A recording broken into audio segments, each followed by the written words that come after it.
જે છે એક જ સર્વદા, નામ જેનું ઘનશ્યામજી, સહજાનંદ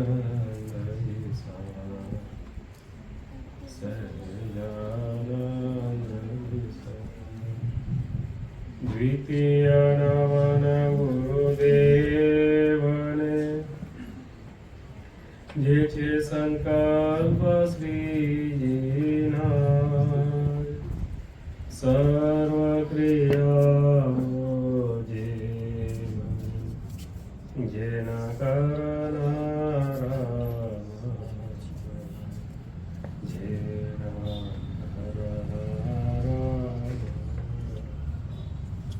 ઓમ શ્રી અક્ષરધામાધિપતિ શ્રી સ્વામિનારાયણ બાપા ભગવતે નમો નમઃ. શ્રી ગણેશાય મહારાજાય નમો નમઃ. શ્રી હરિકૃષ્ણ મહારાજાય નમો નમઃ.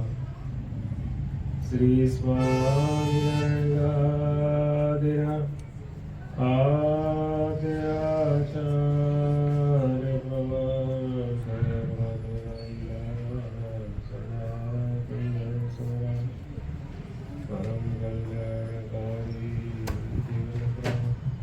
સ્વામી બાબા ભગવતે નમો નમઃ. સ્વામિનારાયણ હરે અથવા વચનામૃત કાર્યાણી પ્રકરણ. સંવત 1877 ના આસોવદી 14 ને દિવસ સ્વામી શ્રી સહજાનંદજી મહારાજ શ્રી ગામ શ્રી કાર્યાણી મધ્યે વસ્તા ખાચરના દરબારમાં ઉત્તરાદે બાર ઓરડાની ઓસરીએ છપ્પર પલંગ ઉપર વિરાજમાન હતા ને સર્વે શ્વેત વસ્ત્ર ધારણ કર્યા હતા ને પોતાના મુખારવિંદની આગળ મુનિ તથા દેશ દેશના હરિભક્તની સભા ભરાઈને બેઠી હતી. પછી શ્રીજી મહારાજ બોલ્યા છે, અમે એક પ્રશ્ન કરીએ છીએ.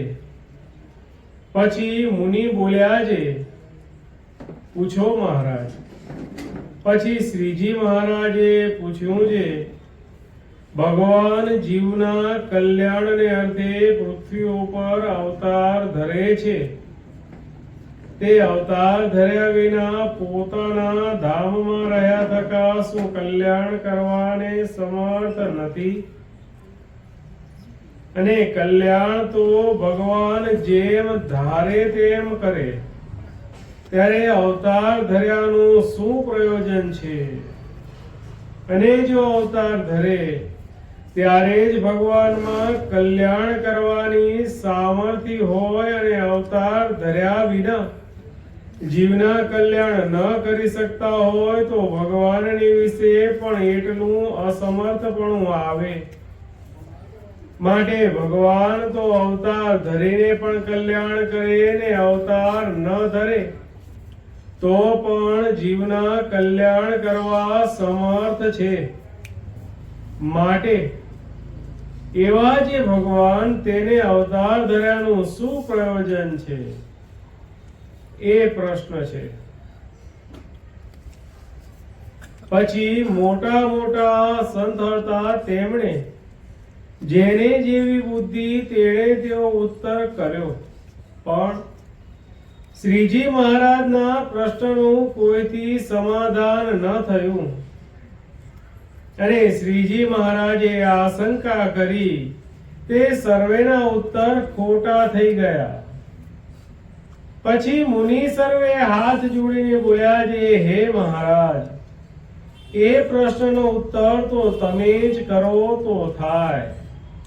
પછી શ્રીજી મહારાજ બોલ્યા છે, ભગવાનને અવતાર ધર્યાનું એ જ પ્રયોજન છે જે ભગવાનની વિશે અતિશય પ્રીતિ વાળા જે ભક્ત હોય તેની ભક્તિને આધીન થઈને તે ભક્તને સુખ દેવાને અર્થે જેવી ભક્તની ઈચ્છા હોય તેવા રૂપનું ધારણ કરે છે. પછી જેવા જેવા પોતાના ભક્તના મનોરથ હોય તે સર્વે પૂરા કરે છે. અને તે ભક્ત હોય તે સ્થૂળ ભાવે યુક્ત છે અને દેહધારી છે, માટે ભગવાન પણ સ્થૂળ ભાવને ધારણ કરીને દેહધારી જેવા થાય છે અને તે પોતાના ભક્તને લાડ લડાવે છે અને પોતાની સામર્થ્યને છપાડીને તે ભક્ત સંગાતે પુત્ર ભાવે વર્તે છે, અથવા સખા ભાવે વર્તે છે, અથવા મિત્ર ભાવે વર્તે છે, અથવા સગા સંબંધીને ભાવે વર્તે છે. તેણે કરીને એ ભક્તને ભગવાનની ઝાઝી મર્યાદા રહેતી નથી.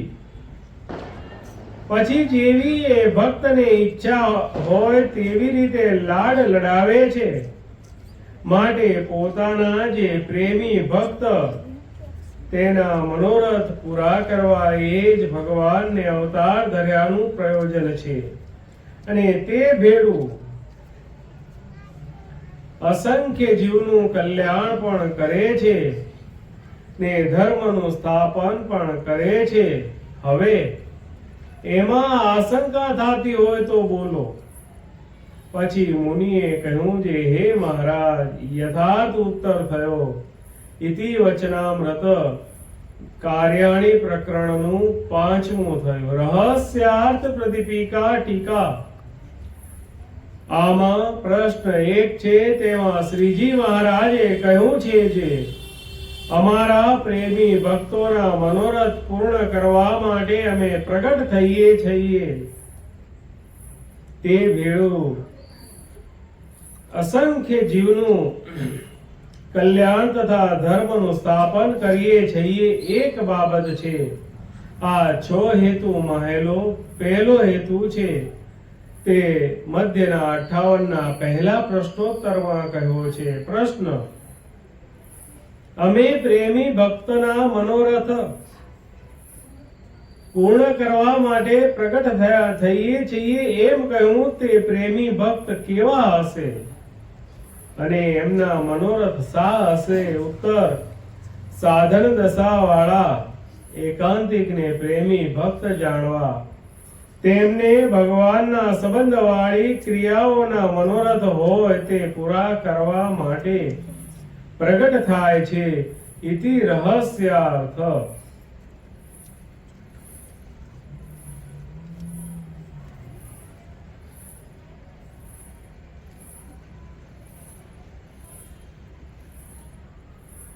અનંત કોટી બ્રહ્માંડના અધિપતિ પૂર્ણ પુરુષોત્તમ શ્રી સ્વામિનારાયણ ભગવાન આ લોકમાં પ્રગટ થયા. શા માટે? અનંત જીવોના કલ્યાણ કરવાને માટે એ સર્વોપરી સ્વામિનારાયણ ભગવાન આ લોકમાં પ્રગટ થયા ને પ્રગટ થઈને આ વચનામૃતમાં જેમ કીધું કે ભગવાન ધામમાં રહ્યા થકા જીવોના કલ્યાણ કરવાને સમર્થ નથી. જો ભગવાનને ધામમાં રહ્યા થકા કલ્યાણ કરવાને સમર્થ ન હોય તો ભગવાનનો પણ એટલું અસમર્થપણું આવે. ભગવાન અવતાર ધારણ કરે તો જ જીવોના કલ્યાણ કરી શકે, તો ભગવાનમાં પણ એટલું અસમર્થપણું આવે. ભગવાન તો અવતાર ધરે તો પણ કલ્યાણ કરે, અને ભગવાન અવતાર ન ધરે તો પણ ભગવાન કલ્યાણ કરે. તો ભગવાનને અવતાર ધર્યાનું શું પ્રયોજન છે?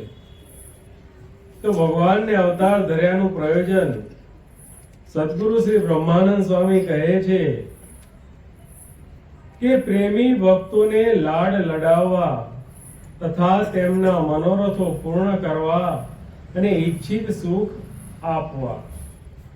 ગુરુદેવ જીવન પ્રાણ સ્વામી બાપા શ્રી સ્વામિનારાયણ ગાદી ગ્રંથ એમાં જે દિવ્ય સંકેત પ્રકરણ અને એની પહેલી જે 6 લાઈનો,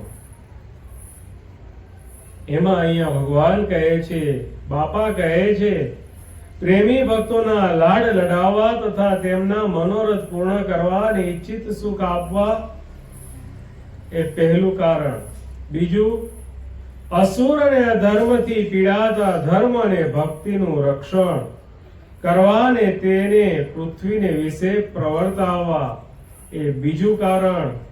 ત્રીજું, પોતાનું સર્વાવતારીપણું, સર્વોપરી જ્ઞાન અને સર્વોપરી ઉપાસના પ્રવર્તાવવી. ચોથું, અવતારો ને તે અવતારોના ભક્તોને પોતાની સર્વોપરી ઉપાસના સમજાવી પોતાના અક્ષરધામમાં લઈ જવા. પાંચમું, લાંબા કાળથી નાશ પામેલા એકાંતિક ધર્મનું સ્થાપન કરવા અને અસુરોનો નાશ કરી સત્પુરુષનું રક્ષણ કરવા એ ભગવાનનું પાંચમું પ્રયોજન છે. છઠ્ઠું, પોતાના આશ્રિત મુમુક્ષુ જીવોને જ્ઞાન ઉપાસના સમજાવી પોતાના ધામમાં મોકલવા અને નવા મુમુક્ષુઓ બનાવવા. આ 6 કારણથી ભગવાન આ લોકમાં પ્રગટ થયા. ગુરુદેવ જીવન પ્રાણ સ્વામી બાપા એમના કીર્તનમાં કહે છે કે પ્રગટ્યા પોતે પરમ દયાળુ, શ્રીજી કૃપાળુ આજ, દુખિયા દેખી જીવ માયાના કરવા તેના કાજ. બંધુઓ, એ ભગવાનને આપણે કોઈએ પ્રાર્થના કરી નથી, અને જો પ્રાર્થના કરવા જઈએ તો ત્યાં સુધી આપણી પ્રાર્થના પહોંચે પણ નહીં. એ ભગવાન કેવળ કૃપા કરીને પોતાના ધામમાં રહ્યા થકા પોતાના મુક્તોની સાથે ભગવાન સંવાદ કરે છે અને ભગવાન પોતાના મુક્તોને કહે છે કે ચાલો મુનિઓ, ભરતખંડને વિશે આપણે અવતાર ધારણ કરીએ. જ્યાં ભગવાન પોતાનો સંકલ્પ જણાવે છે ત્યારે સર્વે મુનિ કહે છે કે મહારાજ, અમારી ત્યાં શું જરૂર છે, આપ પધારો અને એ સર્વેના દુઃખ દૂર કરો. ભગવાન કે આપણે કરવું તો તેમ જ છે, પરંતુ તમે મનુષ્ય તન ધારણ કરો અને તમે ભગવાનનું ભજન કરો, એમને તમારી સાથે હેતપ્રીત થશે અને એ પણ તમારી જેમ ભગવાનનું ભજન કરતા થશે. જેમ નાનું બાળક હોય, એ નાનું બાળક ભગવાનના મંદિરે જાય, જો પિતા સાથે જાય તો એ બાળક દંડવત કરે, બાળકને કહેવું ન પડે. અને જો તમે એને ગમે એટલું કહો દંડવત કર તો એ કરશે નહીં. પરંતુ જો પિતા દંડવત કરશે તો બાળક સહેજે સહેજે પિતાની સાથે દંડવત કરતું થઈ જશે. અને એ જ બાળક જો માતાની સાથે જશે તો જેમ માતા પાંચાંગ પ્રણામ કરે તો બાળક પણ રમતમાં ને રમતમાં એ પાંચાંગ પ્રણામ કરતું થાય. માટે જે ભગવાન કહે છે કે જે માયાના જીવો છે, જે દેહધારી છે, એને જ્યાં આપણે પાસે બોલાવશું, વર્તમાન ધરાવશું, દેહ પડાવશું અને મૂર્તિમાં રાખશું તો બધા એમ જાણશે કે જો સ્વામિનારાયણ પાસે જે ગયો તે તો તરત જ મોહ, માટે કોઈ પાસે આવશે નહીં. માટે તમે જેમ કહો છો તેમ જ આપણે કરવું છે, પરંતુ પહેલા તમે એમને ભગવાનમાં જોડો અને જ્યારે ભગવાનનો ખરેખરો મહિમા સમજશે ત્યારે જેમ તમે કહો છો તેમ જે અંતર પડદો છે એ હટાવીને એને પોતાની મૂર્તિમાં આપણે સુખ્યો કરીશું. એ ભગવાન આપણ સૌને સુખ આપવાને માટે ભગવાન આ લોકમાં પધાર્યા. એ ભગવાન ક્યારે પધાર્યા? સંવત 1837 ચૈત્ર સુદ 9. આજે સંવત 2082. સંવત 2082 ચૈત્ર સુદ 8. આવતીકાલે એ ભગવાનની પ્રાગટ્ય જયંતિ છે અને એ ભગવાનની પ્રાગટ્ય જયંતિની પૂર્વ સંધ્યાએ જ્યારે આપણે સૌ અહીંયા એકત્ર થયા છીએ, એ ભગવાનના દરબારમાં આપણે એકત્ર થયા છીએ. જેમ વચનામૃતમાં કીધું કે ભગવાન છપ્પર પલંગ ઉપર વિરાજમાન હતા, આજે અહીંયા ભગવાન પણ આ પલંગ ઉપર ભગવાન અહીંયા વિરાજમાન છે. ભગવાન બાપા સ્વામી બાપા અહીંયા વિરાજમાન છે અને એ ભગવાન બાપા અને સ્વામી બાપાની સન્મુખ સંતો હરિભક્તોની સભા ભરાઈને અહીંયા બેઠી છે. ત્યારે ભગવાન કહે છે કે ભગવાનને આ લોકમાં અવતાર ધર્યાનું પ્રયોજન શું છે? તો પોતાના જે આશ્રિત એવા જે ભક્તજન એના ઈચ્છિત મનોરથ પૂર્ણ કરવાને માટે એ ભગવાનનો પહેલો હેતુ છે. ભગવાનને અવતાર ધર્યાના જે 6 હેતુ બ્રહ્માનંદ સ્વામીએ કહ્યા, એમાંનો સૌ પ્રથમ હેતુ પોતાના જે આશ્રિત જનના ઈચ્છિત મનોરથ પૂર્ણ કરવા, એના માટે ભગવાન આ લોકમાં પ્રગટ થયા છે. કારણ ભગવાન જો ધામમાં છે તેવા ને તેવા સામર્થ્ય યુક્ત ઐશ્વર્ય યુક્ત જો પ્રગટ થાય તો ભગવાનના દર્શન સમાગમ કરવાને કોઈ સમર્થ નથી. એ ભગવાન પોતાની સામર્થ્ય ઢાંકી ઢબુરીને, એ ભગવાન પોતાનું સામર્થ્ય પોતાનું ઐશ્વર્ય ઢાંકી ઢબુરીને આ લોકમાં મનુષ્ય તન ધારણ કરીને ભગવાન પ્રગટ થયા છે. કારણ તેને કારણે ભક્તને ભગવાનની જાજી મર્યાદા રહેતી નથી. કોઈક ભગવાનને પુત્ર ભાવે લાડ લડાવે, કોઈ સખા ભાવે લાડ લડાવે, કોઈ સંબંધી ભાવે, કોઈ મિત્ર ભાવે, જેને જેવા સુખ લેવાની જે ઈચ્છા મનોરથ એ પૂર્ણ કરવાને માટે ભગવાન આ લોકમાં પ્રગટ થયા છે. એક સરસ મજાની વાત જેતલપુરના ગંગામાં.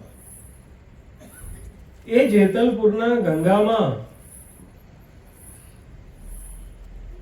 પરણ્યા અને થોડા સમયમાં બહુ નાની ઉંમરે જ એ જેતલપુરના ગંગામાં વિધવા થયા. જેતલપુરના ગંગામાં એ રામાનંદ સ્વામીની શિષ્યા હતા, એ રામાનંદ સ્વામીના ભક્ત હતા.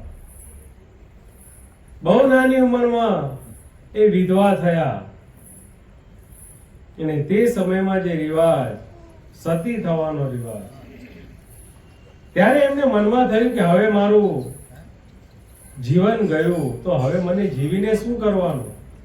હું એકલી કોના સહારે જીવીશ? આ સંકલ્પથી એ ખૂબ દુખી હતા અને એમને મનમાં નક્કી કર્યું કે મારા પતિને સંગે હું પણ સતી થઈને બળી મરું. એમના જે પતિ, એમની જ્યાં ચિતા સળગાવવામાં આવી, એ પોતાના પતિનું માથું પોતાના ખોળામાં લઈને એ સતી થવાને ચાલ્યા. ત્યારે આર્ષવાણી થઈ અને ભગવાન એ દિવ્ય રૂપે, એ આર્ષવાણી રૂપે ગંગામાને કહ્યું કે આ મોંઘો મનુષ્ય દેહ આવી રીતે વેડફી નખાય નહીં. કારણ કે 84 લાખ જાતના જન્મ ધર્યા પછી આ મોંઘો મનુષ્ય અવતાર મળે છે અને આ અવતારે કરીને ભગવાનને રાજી કરવાના સર્વે સાધન એ મનુષ્ય દેહ કરીને થાય છે. ગાય, બળદ, ઘોડા, હાથી કે પશુ પંખી, કે કબૂતર કે ચકલા કે મોર કે પોપટ, એ અવતારે કરીને ક્યારે ભગવાનને રાજી કરી શકાતા નથી. આ મનુષ્ય અવતાર, આ મોંઘો અવતાર, આ દેહ કરીને ભગવાનને રાજી કરી શકાય છે. ભગવાનનું ધ્યાન ભજન કરી શકાય છે. ભગવાનનો મહિમા ઓળખી શકાય છે અને એ ભગવાનનું જે સ્વરૂપ એને જાણી શકાય છે. માટે આવો જે મોંઘો મનુષ્ય અવતાર એને વેડફી નકાય નહીં. 3 વખત જ્યારે આસવાણી થઈ ત્યારે ગંગામાને થયું, ત્યારે ગંગામાં પાછા વળ્યા. ત્યારબાદ એ કારણ કે પોતાનો પતિ બહુ નાની ઉંમરમાં પોતાનો પતિ ધામમાં જાય અને વિધવાનું જીવન વિતાવવું એ બહુ અઘરું છે. પરંતુ ભગવાનનો જે આર્ષવાણી દ્વારા જે સંદેશ, જે આદેશ કે ભગવાન બહુ સારાવાના કરશે એમ કરીને રોજ ભગવાનને કે તને ભગવાન મળશે. આર્ષવાણીમાં એવું કહેવામાં આવ્યું કે તને ભગવાન મળશે અને એ ભગવાનને તું પુત્ર ભાવે લાડ લડાવીશ. અને આપણે સૌ જોઈએ છીએ, સૌ વાંચ્યું છે, સૌએ સાંભળ્યું છે, એ જેતલપુરના ગંગામાં એમને એવો નિયમ કે ગામમાં જે કોઈ અતિથિ આવે, અભ્યાગત આવે, એને જમાડીને જમવું, એને જમાડીને જમવું આવો એમનો નિયમ હતો. અને ક્યારેક કોઈ અતિથિ ન મળે, અભ્યાગત ન મળે, કોઈ સંત મહાત્મા ન મળે ત્યારે એમને ઉપવાસ પણ થતો. કારણ ભગવાન કસોટી તો કરે, પરંતુ એ કસોટીને અંતે ભગવાન ફળ પણ એવું જોરદાર આપે. ભગવાન અહીંયા જેતલપુરમાં નીલકંઠ વાણી વેશે પધારે છે ને એ ભગવાન દેવ સરોવરને કિનારે વૃક્ષની છાયા નીચે ભગવાન વિરાજમાન છે. ગામની જે સન્નારીઓ એ તળાવને કાંઠે પાણી ભરવા જાય છે અને જ્યાં એ નીલકંઠ વાણીના દર્શન કરે છે ત્યારે સર્વે નારીઓના ચિત્ત એ મૂર્તિમાં ચોંટી જાય છે. કારણ એ ભગવાન કેવા છે તો ભગવાન ચુંબકવત છે અને આપણે બધા લોહ સમાન છીએ. એ ભગવાનની મૂર્તિમાં એ સર્વે સન્નારીના ચિત્ત ચોંટી જાય છે. બધી અંદર અંદર વાતો કરે છે. આટલા નાના બાળ યુવાન અને આવો વૈરાગ્ય કેમ થયું હશે? આટલા રૂપના અંબાર છે, શું માએ કાઢી મૂક્યા હશે? મા ધામમાં ગઈ હશે અને ભાભીએ કાઢી મૂક્યા હશે? બિચારા બાળક છે, આ ઉંમરે આવી તપશ્ચર્યા, આવી અંદર અંદર ચણબણ થાય છે ને વાત ગામ સુધી પહોંચી. ગામમાં વાત પહોંચી. એ દિવસ હતો એવો કે જમવાનો સમય થઈ ગયો હતો, પરંતુ ગંગામાને કોઈ અભ્યાગત, કોઈ અતિથિ મળ્યું નહોતું. ગંગામાને સમાચાર મળ્યા કે ગામને તળાવે દેવ સરોવરને કાંઠે એક બાલવર્ણી બેઠા છે. બહુ તેજસ્વી મૂર્તિ છે, રૂપનો અંબાર છે અને જોતા જ ચિત્તની વૃત્તિ આકર્ષી જાય છે એવી એક કમનીય મૂર્તિ છે. એ મૂર્તિ, જ્યાં એ મૂર્તિનું વર્ણન સાંભળ્યું ત્યારે દોડતા દોડતા એ ગંગામાં દેવ સરોવરને કાંઠે આવે છે. એ ભગવાન સૌમ્ય મૂર્તિ, મંદ હાસ્ય કરતા એ ભગવાન નીલકંઠ વાણી વેશે વૃક્ષની છાયાઓ પર ભગવાન એક તપસ્વીને શોભાવે એ રીતે ભગવાન બિરાજમાન છે. એ ભગવાનના દર્શન કરે છે. ગંગામાં પ્રાર્થના કરે છે કે યોગી, હે બાળ યોગી, હે બ્રહ્મચારી, આપ મારે ઘેર પધારો. ને એ ગંગામાએ ત્યાં ભગવાનને પોતાનો જે નિયમ હતો કે જે કોઈ અભ્યાગત આવે એને જમાડીને પછી જ મારે જમવું, એવો જે એમનો નિયમ, એ નિયમ ગંગામાં ભગવાનની આગળ કહે છે.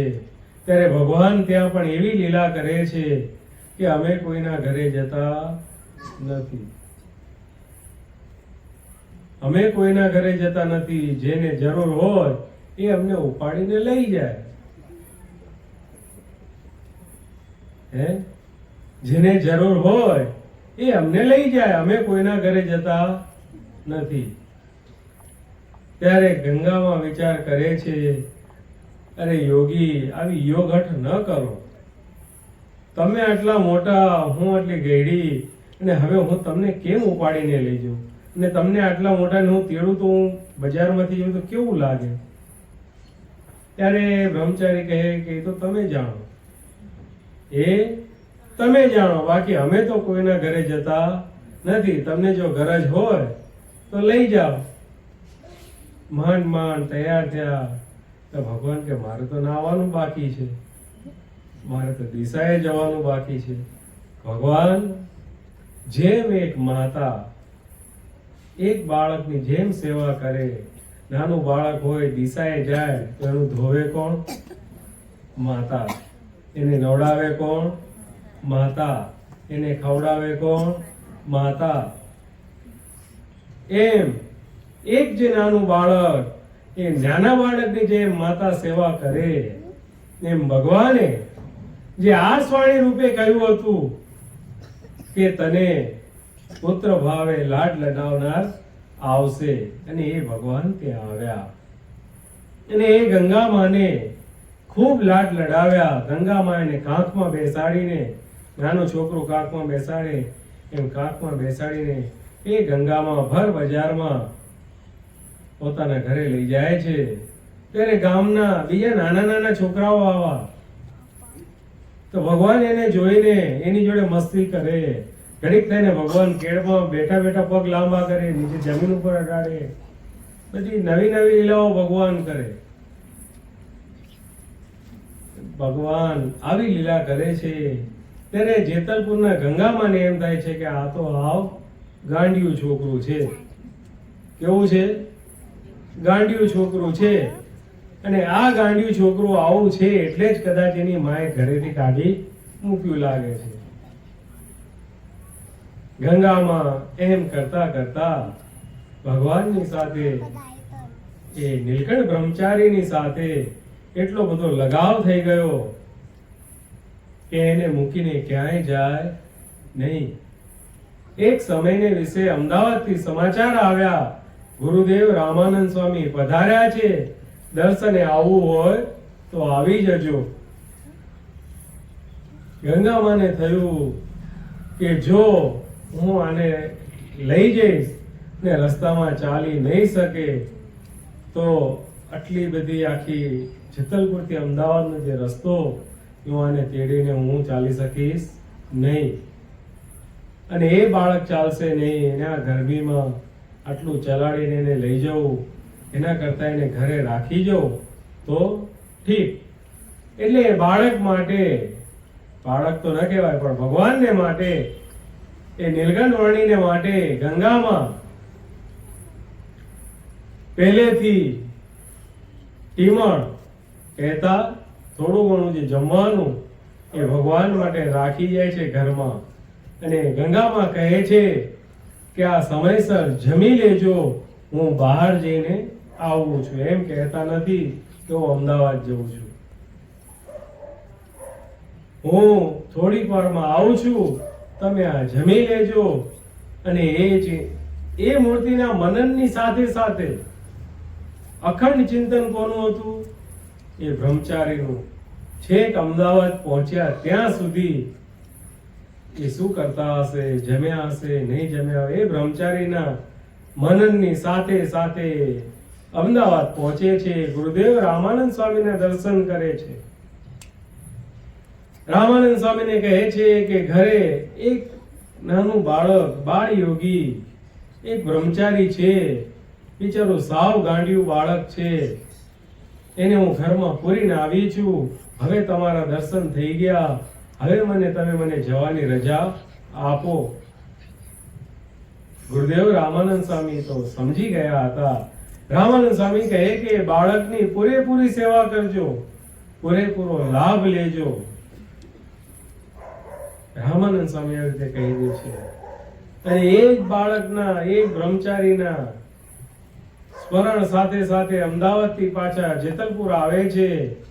જેતલપુર આવીને જ્યાં ઘરની સાંકળ ખોલે છે અને અંદર જુએ છે તો કોઈ મળે નહીં. ભગવાનને આ લોકના દરવાજા નડતા નથી. એ ભગવાન નીલકંઠ વાણી વેશે ત્યાંથી વિચરણમાં આગળ ચાલી નીકળ્યા. ભગવાન વિના એ જે ગંગામાં એનું હૈયું કેવું તડપ્યું હશે એ તો એક માતાને જ ખબર પડે. કોને ખબર પડે? એક માતાને જ ખબર પડે કે એને પોતાનું બાળક જ્યારે પોતાથી જુદું થાય અને એ બાળક ખોવાઈ જાય ત્યારે માતાનું રુદન એ તો એ માતાને જ ખબર હોય. એ કોઈને એનું વર્ણન પણ થઈ શકે નહીં.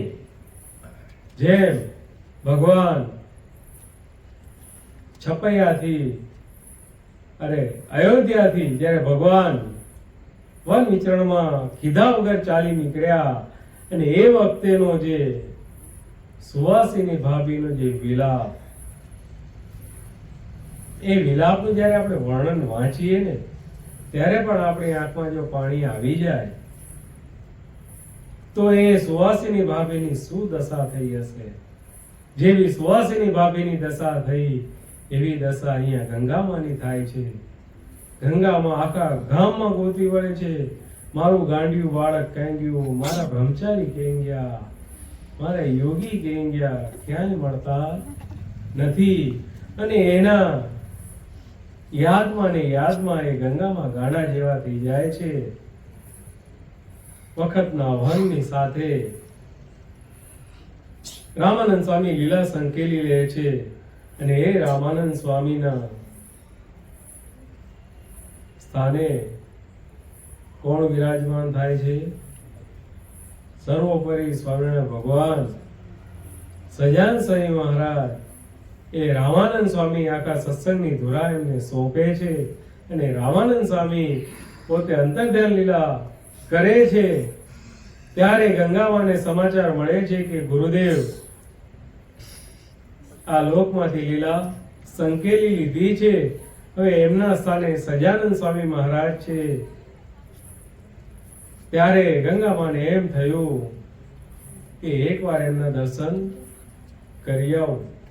કારણ જેમ એક આચાર્ય હોય ને એ આચાર્ય જ્યારે સ્વધામ પધારે, આ લોકમાંથી મનુષ્ય લીલા સંકેલી લે અને એના પછી જે આવે એ પણ આપણા ગુરુના સ્થાને કહેવાય. માટે એકવાર એમનું દર્શન કરી આવો. એ સંકલ્પની સાથે સમાચાર મળે છે કે ગઢપુરમાં અત્યારે વિરાજમાન છે. એટલે ગંગામાં બીજા જે ભાઈઓ બધા ભક્તોનો જે સંઘ ગઢપુર જાય છે એની સાથે સાથે એ પણ જાય છે. ગંગામાને દૂરથી જુએ છે. તે સમયમાં કારણ કે ભગવાન જ્યારે નીલકંઠ વણી વેશે વિચરણ કરતા હતા અને ત્યારબાદ ભગવાન જ્યારે સત્સંગમાં રાજાધિરાજ પણ જ્યારે વિરાજમાન થયા, એ જે સમયગાળો 8-10 વર્ષ તો વીતી ગયા હશે. ગંગામાં પણ ઉંમરના ભાવ બતાવતા હતા. ગંગામાએ દૂરથી દર્શન કર્યા કારણ કે સભાની એક મર્યાદા. સ્વામિનારાયણ ભગવાન સત્સંગમાં પધાર્યા અને જ્યાં લોજની વાવ ઉપર ભગવાને બાઈઓને ભાઈઓની સભા ભેગી થતી હતી તે ભગવાને સભા જુદી કરાવી, ગોખલો પુરાવ્યો. ભગવાને જ્યાં ધર્મ શુદ્ધિ એ ન્યાયે ભગવાન સભામાં વિરાજમાન છે. ભગવાનની સન્મુખ સંતો છે, હરિભક્તો છે. ત્યારબાદ બાઈઓ છે, એ ગંગામાં દૂર ઊભા ઊભા ભગવાનના દર્શન કરે છે. ગંગામાં ભગવાનને ઓળખી શકતા નથી, કારણ કે ભગવાન જ્યારે જેતલપુરમાં ગંગામાને જે લાડ લડાવ્યા એ વખતે ભગવાન સાવ શુક્લકડી નીલકંઠમણી રૂપે મળ્યા ને અહીંયા ભગવાન રાજાધિરાજપણે ભગવાન વિરાજમાન છે. ભગવાન દૂરથી ગંગામાને જોયા અને ભગવાન આસન ઉપરથી ઊભા થઈને દોટ મેકી ભર સભામાં જઈને ભગવાન એ ગંગામાને ભેટી પડ્યા. મારી માં આવી, મારી માં આવી એમ ભગવાન એ ભર સભામાં ગંગામાને બાથ ભરીને જેમ નાનું બાળક અથવા તો મોટો બાળક ભણવા વિદેશ ગયો હોય, મોટા શહેરમાં ગયો હોય અને ઘણા વર્ષે જ્યારે અહીંયા આવે ત્યારે એ માતા અને પુત્ર એ કેમ એકબીજાને બાથ ભરીને મળે એમ ભગવાન અહીંયા ગંગામાને બાથ ભરીને મળે છે. આખી ભર સભા જોતી રહી જાય છે, કારણ કે બધા વિચારે છે ભગવાનની માતાનું નામ તો ભક્તિ માતા, તો આ ગંગામાં એને ભગવાન માં કેમ કહે છે? ભગવાન એ પ્રેમથી ભેટે છે ત્યારે ભગવાન ગંગામાં પણ હજી પણ ભગવાનને ઓળખી શકતા નથી. ભગવાન ઓળખાણ કરાવે છે કે આટલા વર્ષ પહેલા તમારે ત્યાં કોઈ બાળક આવ્યું હતું, એક બ્રહ્મચારીની તમે સેવા કરી હતી, ત્યારે એ ગંગામાને યાદ આવે છે કે હા, ત્યારે ભગવાન કે એ સ્વયં અમે પોતે. જ્યાં ભગવાન આમ કહે છે ત્યાં એ ગંગામાની આંખો તો ખુલીને ખુલી રહી જાય છે કે આવડા મોટા તમે થઈ ગયા.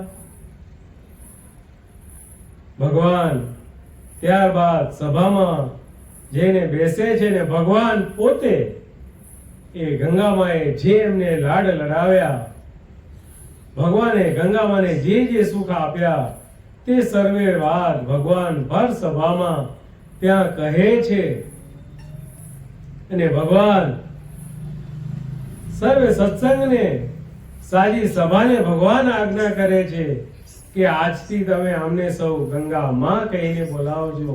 આ અમારી માં છે, કારણ કે જેમ એક માં પોતાના બાળકની જે સાર સંભાળ રાખે એમ અમને અમારી સંભાળ રાખી છે.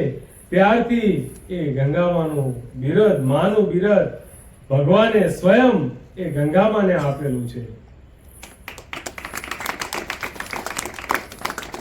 જેમાં વચનામૃતમાં કીધું પુત્ર ભાવે, ભગવાન કોઈકને પુત્ર ભાવે લાડ લડાવે, એ આ પુત્ર ભાવે લાડ લડાવવાનો આ પ્રસંગ, આ જે વાત એ આપણે સૌ જાણીએ છીએ અને સત્સંગમાં અનેક પુસ્તકોમાં આ વાતો લખાયેલી છે. ભગવાનને પ્રગટ થવાનું પ્રયોજન શું? પોતાના જે આશ્રિત એના ઈચ્છિત મનોરથ પૂર્ણ કરવાને માટે જ ભગવાન આ લોકમાં પ્રગટ થાય છે. ગંગામાને સંકલ્પ રહી જતો હતો, કારણ કે પોતાના ત્યાં બાળકનો જન્મ થાય એની પહેલા જ એમના પતિ મૃત્યુ પામે છે, ભગવાનના ધામમાં જાય છે. એ વખતે એમનો જે સંકલ્પ રહી ગયો હતો કે જો મારે બાળક હોત તો એ બાળકના સહારે હું જિંદગી જીવી નાખત, પણ બાળક પણ નથી, મારે એકલા દુનિયામાં રહીને શું કામ છે, હું પણ બળી મરું.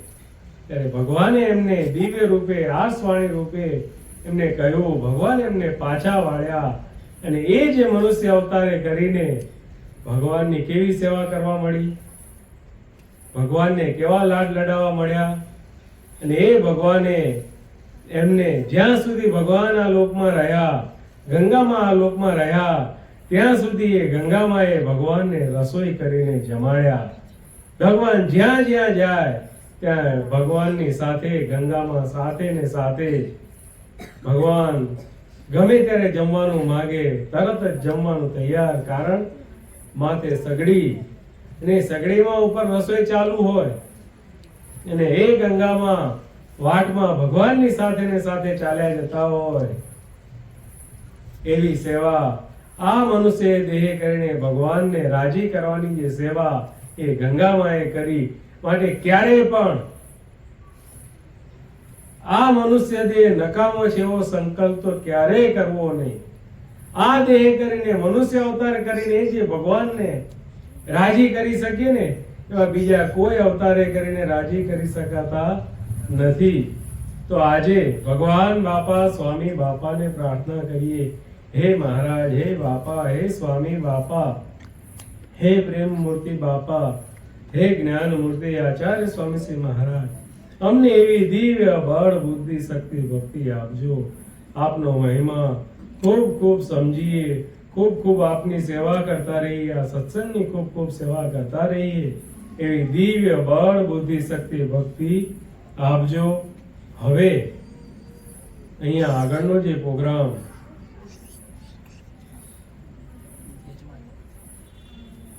ભગવાનનું જે પ્રાગટ્ય જયંતિ એ નિમિત્તે જે ધૂન, તો થોડીક વાર આપણે અહીંયા ભગવાનની ધૂન કરીશું.